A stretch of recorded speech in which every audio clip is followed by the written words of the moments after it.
PT Exmart Telekom Sejahtera Tbk, Exmart, bersama Kementerian Komunikasi dan Digital Republik Indonesia, Komdigi, terus mempercepat pemulihan jaringan telekomunikasi pasca banjir dan longsor di Kabupaten Aceh Tamiang.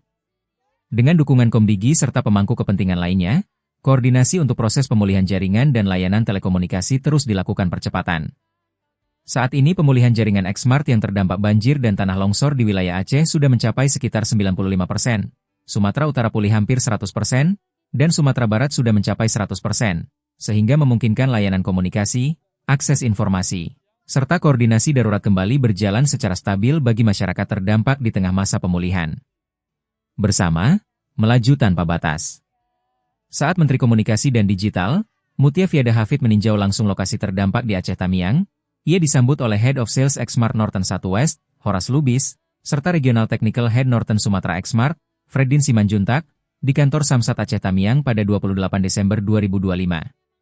Sebagai perwakilan Exmart, mereka menjelaskan berbagai langkah yang telah dilakukan di lapangan, mulai dari upaya pemulihan jaringan komunikasi agar tetap berfungsi bagi masyarakat terdampak.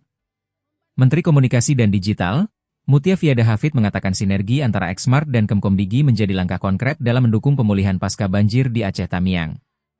Menurutnya, kehadiran negara bersama sektor swasta penting untuk memastikan bantuan kemanusiaan tersalurkan cepat serta layanan komunikasi tetap berjalan di masa darurat.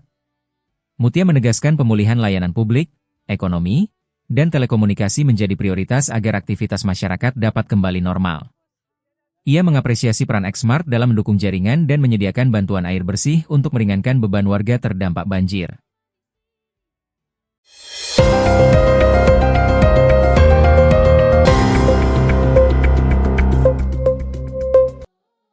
PT PLN, Persero, terus mendukung percepatan pembangunan rumah hunian dan Huntara, di Aceh Tamiang melalui kesiapan infrastruktur dan penyambungan jaringan listrik seluruh unit yang telah terbangun. Langkah ini merupakan bentuk komitmen kehadiran negara dalam mempercepat pemulihan pasca bencana melalui penyediaan prasarana dasar bagi masyarakat terdampak banjir bandang dan longsor di wilayah tersebut. Presiden Republik Indonesia, Prabowo Subianto mengapresiasi progres pembangunan Huntara beserta infrastruktur pendukung yang sedang dikebut. Dirinya menilai sinergi lintas kementerian dan antara Indonesia dan pemerintah daerah, Pemda, mampu menghasilkan kemajuan signifikan dalam waktu singkat. Sebanyak 600 unit akan diserahkan kepada Pemda pada 8 Januari 2026, untuk selanjutnya diberikan kepada warga terdampak bencana. Dan antara Indonesia membuktikan bahwa kita bisa membangun 600 hunian. Semua pihak telah bekerja dengan gemilang, dengan cepat, ujar Presiden Prabowo. Chief Executive Officer, CEO, dan antara Indonesia, Rosan Ruslani, menyampaikan bahwa dalam kurun waktu 3 bulan ke depan, pembangunan Huntara secara nasional ditargetkan mencapai 15.000 unit yang tersebar di 3 provinsi terdampak bencana, yakni Aceh, Sumatera Utara, dan Sumatera Barat. Target pembangunan rumah hunian dan antara di Aceh Tamiang ditetapkan secara jelas sejak awal, dan capaian hingga 1 Januari 2026 menunjukkan komitmen kuat seluruh pihak untuk menepatinya. BUMN bergerak cepat, bekerja di lapangan dalam kondisi yang tidak mudah.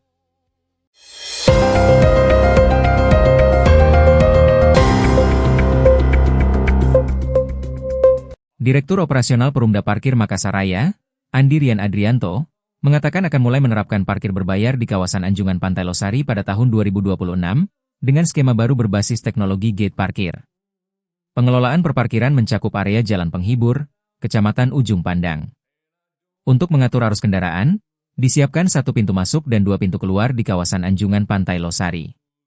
Andi Rian menjelaskan bahwa jam operasional parkir diberlakukan mulai pukul 7 WITA hingga pukul 22 WITA. Titik aksesnya 1 pintu masuk di dekat masjid, sementara pintu keluar ada 2, ujar Andi Rian, Jumat 2 Januari. Skema pengelolaan baru ini, Perumda Parkir menetapkan tarif parkir flat atau tidak dihitung per jam. Kendaraan roda 2 dikenakan tarif Rp3.000, sedangkan kendaraan roda 4 Rp5.000. Khusus hari Jumat, pengelola memberikan parkir gratis bagi jamaah salat Jumat di kawasan Masjid Amirul Mukminin, Anjungan Pantai Losari. Pengambil alihan pengelolaan parkir dilakukan sebagai respons atas banyaknya keluhan masyarakat selama ini, terutama terkait tarif parkir yang tidak menentu serta keamanan kendaraan di kawasan Pantai Losari. Banyak keluhan yang masuk, mulai dari tarif motor yang kadang Rp5.000, kadang Rp10.000, sampai kehilangan helm dan kendaraan yang tidak dijaga. Dengan pengelolaan oleh Perumda Parkir, kami menjamin keamanan dan kenyamanan pengunjung, kata Andi Rian. Melalui penerapan sistem parkir berbasis teknologi ini, Perumda Parkir Makassar Raya berharap pengelolaan parkir di Pantai Losari menjadi lebih tertib, transparan, dan memberikan rasa aman bagi masyarakat maupun wisatawan. Iya kan? Di luar banyak warga mengeluh soal harga parkir yang beda-beda, sudah itu kan ada yang baru sebentar sudah hilang helmnya. Makanya kita masukkan ke dalam dengan seragam tarif dan menjaga kendaraan agar lebih aman, pungkasnya.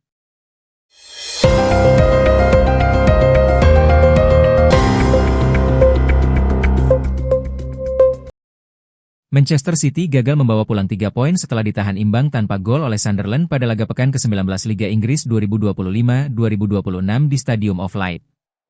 Skuad asuhan Pep Guardiola tampil dominan, namun kesulitan menembus pertahanan disiplin tuan rumah. Hasil ini membuat The Citizens hanya menambah 1 poin dan tetap berada di peringkat kedua klasemen sementara dengan koleksi 41 poin dari 19 pertandingan, tertinggal 4 angka dari Arsenal di puncak klasemen. Sementara itu, Sunderland tetap bertahan di posisi ke-7 dengan raihan 29 poin, berdasarkan data resmi Liga Premier Inggris. Manchester City sempat mencetak gol cepat pada menit ke-6 melalui Bernardo Silva yang memanfaatkan umpan Erling Haaland. Namun, gol tersebut dianulir wasit karena Silva berada dalam posisi offside.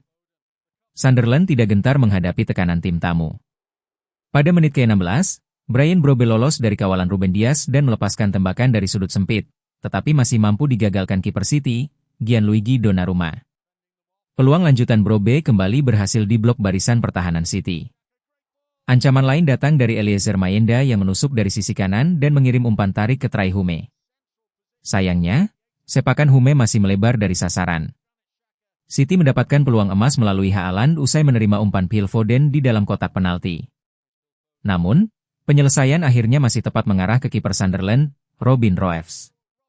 Menjelang turun minum, Sunderland kembali mengancam lewat sundulan Hume yang menyambut umpan silang, tetapi bola melambung di atas mistar. Memasuki babak kedua, Manchester City meningkatkan intensitas serangan. Peluang pertama hadir melalui Savinho yang menerima umpan Ryan Cherki, tetapi sontekannya melambung. Savinho kembali mengancam lewat aksi individu, namun sepakannya berhasil ditepis Roefs. Sunderland tak tinggal diam. Simon Adingra melepaskan tembakan dari sisi kiri kotak penalti yang memaksa Donnarumma melakukan penyelamatan penting,